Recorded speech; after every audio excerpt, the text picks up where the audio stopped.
Welcome to Bottomline Chat. I'm Emerson. Today we're going to talk about the Money in the Bank pay-per-view for 2017. Or maybe we should name it Money in the Tank. I was not impressed with, I wouldn't say necessarily the matches that took place, but more of how they ended the matches that I just did not agree with. So I'm going to break down each match. We're going to start off with the kickoff match, which was the Hype Bros that just reunited to defeat the Colognes.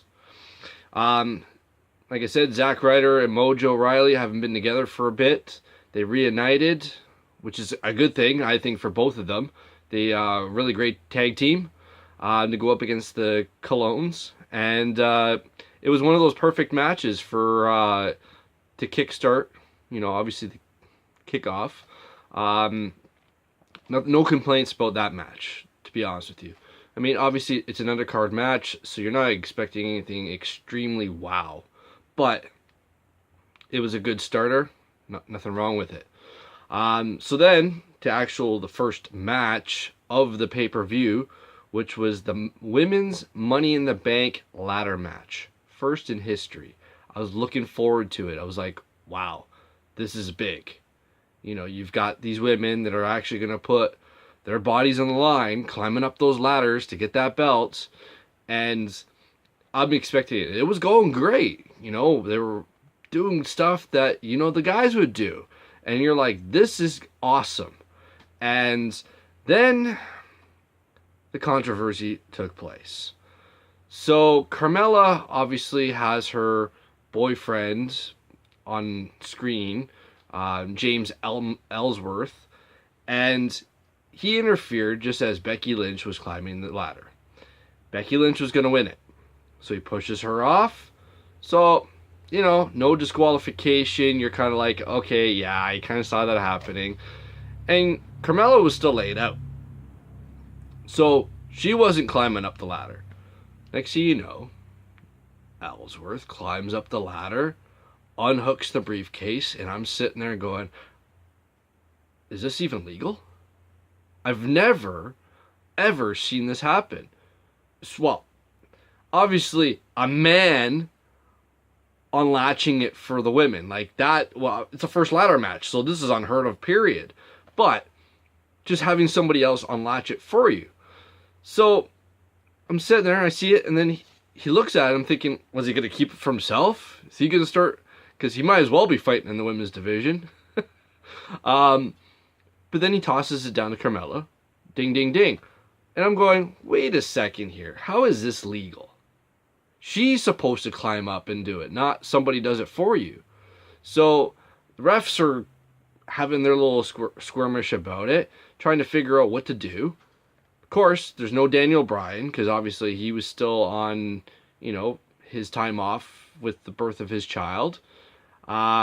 Which, by the way, that's great news. Congratulations to him and Brie Bella on their baby girl. But Shane McMahon wasn't there. I know it's Father's Day, but who's running the show? So Shane's not there. Daniel Bryan's not there. All hell can break loose, which pretty much did. So nobody could come up with a decision. She ends up walking away with it. Stupid ending. Great match, stupid ending. I'm like, this is how you're going to do your first historic women's ladder match, is some dude climbs it up and grabs a briefcase? Come on. This is brutal. Right? And this is what, I'm like, I would like to get paid what these creative guys get paid to do this. Because I'm sorry, to think of that as your brilliant outcome for a historic match, what world are you from, bud, that you honestly think that is a great way to finish a historic match? Again, ball has been dropped. WWE, what are you thinking here? I'd be asking that guy to hit the road, Jack. So, anyways, a great match killed by a stupid ending. Which then brings us to our SmackDown Tag Team Championship match, where the Usos retain their belts against the New Day. because they decided to walk away. So New Day wins by countout. But of course, on a countout, belts don't change hand. Again, a great match. Stupid ending. Like, I was really thinking that this was going to be maybe New Day's chance to win the belts, which that I would probably think would be the first time that somebody's held both the Raw and the SmackDown tag team belts. But it didn't happen, so there's no point researching that at this point. But like I said, it was just a crappy ending to a great match, which is so far turning the pay-per-view into El Pupo. So, I mean, okay, yeah, you want the Usos to retain, but, I mean, really, to just grab your titles and walk away, like, I don't know. Like, first you just had the women's fart match, and then you had this fart ending. Like, again, I don't know. I'm shaking my head here. I'm sure probably a lot of you are. Like, don't get me wrong, Usos are a great tag team, so there's no denying their talent, that they deserve to have the belts. You know, I mean, obviously New Day is great too, but, I mean, as a fan, you watch a great match, you would expect at least a more entertaining result to the end. I mean, not something like that, where it's almost insulting that you just spent X amount of time watching it, and then they basically just say, yeah, this is how it's going to end. It's like they ran out of a creative idea. So then we go to the next match, which was the women's SmackDown Championship. So you had Naomi, and she was defending against Lana. Now, I'll be honest, I've missed a lot of the SmackDown shows lately. So this caught me by surprise. I was like, Lana's getting a title belt. When did she even debut? Anyways, apparently she stirred the hornet's nest with Naomi. And Naomi was like, no, I want to fight her. Put the belt on the line. Shane's like, all right. So, for Lana's first big match, she wasn't bad. I mean, obviously, she's not going to be stellar right off the bat. It's going to take her a little bit of time to get some exposure. And, I mean, going against Naomi, who is a really great athlete. She's a great champ so far. And, I mean, it's only going to boost Lana's career with a match like that. So, like I said, it was going quite well. And then Carmella comes out with the briefcase, with a ref with her. And I'm thinking, are you kidding me? Is this how you're going to do it? You're going to just screw these two women out of the belt? Come on. So, of course, it was just, she was blowing smoke up our butts. She wasn't going to cash it in. She just was basically distraction, which almost led to Lana winning. But Naomi obviously kicked out. Naomi turns around. 1, 2, 3. Still champ. Not a bad match. So, I didn't really have too many complaints about that. It wasn't spectacular. Obviously, you have a rookie going up against, you might as well say, a veteran. So, it wasn't going to be your top stellar match. Then shortly after the match, I was really confused. I basically got up. I'm like, okay, go get a refreshment. I sit back down and I see this couple on the screen. And I'm like, why does that woman look familiar? And it was Maria Kanellis. And I'm like,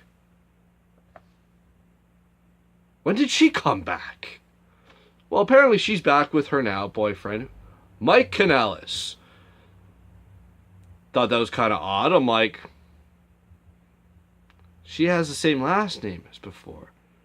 And he has the last name. So, whatever. I guess they're coming to say that they're going to strike up, you know, their love is gonna conquer the WWE. I'm like, okay, sure. But the best line of the night from JBL was, he took her last name. That was classic. I was in tears laughing. I was like, oh, that was the best line. You know, because I thought the same thing. He took her last name. It was priceless. Anyways, so they're going to be prompting them, I guess, over the next few weeks. And I don't know what they're going to do with that whole scenario. Is she going to be wrestling? Is she going to be managing? We'll see. But that was their debut. Then after that was, obviously, and I was kind of surprised, it was the SmackDown WWE Championship. So I'm thinking, okay, all right, ladder match is probably gonna. They've figured, okay, they'll make that one the main event. Even though you would think you'd put the ladder match before the actual title, just in case Buddy wants to cash it in. That's what I would think. But again, I'm not creative. So Jinder Mahal beats Randy Orton. In case you didn't see any of my other videos, I am a big Randy Orton fan. Now, this was a great match. You got to see a lot of Mahal's talents in this match. He was doing moves. He even put Randy Orton in a figure four, which, I mean, I know they're trying to put it as the announcers, oh, that's a slap in the face to Ric Flair. No, actually, I think that was a compliment that he is willing to adapt and do different things. Good on Mahal for that. That is great, wrestling, that you can adapt and do more than just your usual. So, like I said, the match itself, nothing wrong with it. I mean, if Mahal had put Orton in a submission, beat him that way, I would have been fine with it. I said this even in the Backlash video. I'm not questioning the fact of Mahal holding the belt and them giving him a push. It's just, get rid of the Singh brothers. They're annoying as heck. And not to mention, it's basically telling me that Mahal can't win without him. That's the impression it gives me. You may disagree with me, which is fine. Lay it down in the comments down below. But, to me, that's not how it should have ended. Twice now. So, Mahal can't beat Orton one-on-one. That's what it tells me. That he's incapable of winning it without their interference. Because if they didn't go over and lay their hands on Randy Orton's dad, which I'm sorry, if someone had to lay a hand on my dad like that, I'd beat the living snot out of them too. So, I mean, good on Randy Orton for that. I mean, I probably would have done a lot more. However, gotta keep it somewhat PG. But, again, he beats the snot out of them, goes back in the ring, and gets taken out by Mahal, who was just waiting there. Stupid ending to a great match. Like, I mean, the ref was, and the bigger thing was, the ref did throw them out because they did interfere. Toss them out. Orton's like, no. Don't make it a DQ, please, please. Right? But then, just angers me. He would have won. Get those little snot rags out of there. Like, they don't need to be involved in the match. They're just irritating. The fact that they're making Mahal look bad. That's what it comes down to. They're making Mahal look bad. They don't have them. Don't have them there. I can't remember what the next match, what the next pay-per-view is for SmackDown, but I hope it's going to be something where those guys are banned from the ring. Show us what they can do one-on-one. That's all I ask for. Anyways, I'm done with my rant on that part. Then, this kind of threw me for a loop too, that you throw this kind of in between. Earlier in the night, you had the Fashion Police, Breezango, basically they had their office trashed. Somebody obviously in silhouettes saying that they want to have a match with them. So they're like, okay, they're gonna go out and they're gonna fight them. So needless to say, they show up at the ring and it comes out the Ascension. Okay, not bad. Weird positioning to put the filler though, but again, I guess it comes down to the whole creative aspect of it. So it wasn't, there was no stupid gimmicks. It was basically Breezango came out and they fought like they should have when they even in the last pay-per-view. Again, if you haven't seen it, check out my Backlash video. You'll hear the rant on that. But yeah, it was a great match. Just wrestling, and I was happy with that. So I'm like, okay, all right. Again, nothing that tickled my fancy, but it wasn't horrible. So then, the final match of the night, which was the men's Money in the Bank ladder match, which consisted of Baron Corbin, AJ Styles, Sami Zayn, Shinsuke Nakamura, Kevin Owens, and Dolph Ziggler. Now, this was an amazing match. Now, before Nakamura could even get to the ring, Corbin took him out from behind, laid a beating on him. Obviously, he had to get taken back for medical treatment, so now there was only 5 of them left in the ring. Still, they're all basically beating the heck out of each other. Several opportunities. Next thing you know, Nakamura, he comes racing back, starts cleaning the house. He's climbing the ladder with AJ Styles. You think that they're going to win it. Corbin pushes them off. Next thing you know, bang, Baron Corbin is now the Money in the Bank winner. So he can cash it in at any point. But like I said, it was great. At least it ended the pay-per-view in a good way. I'm glad that they're giving Corbin a good push. He is going to be a good little heel there. But yeah, just some of the other stuff was just in the pay-per-view horrible endings. But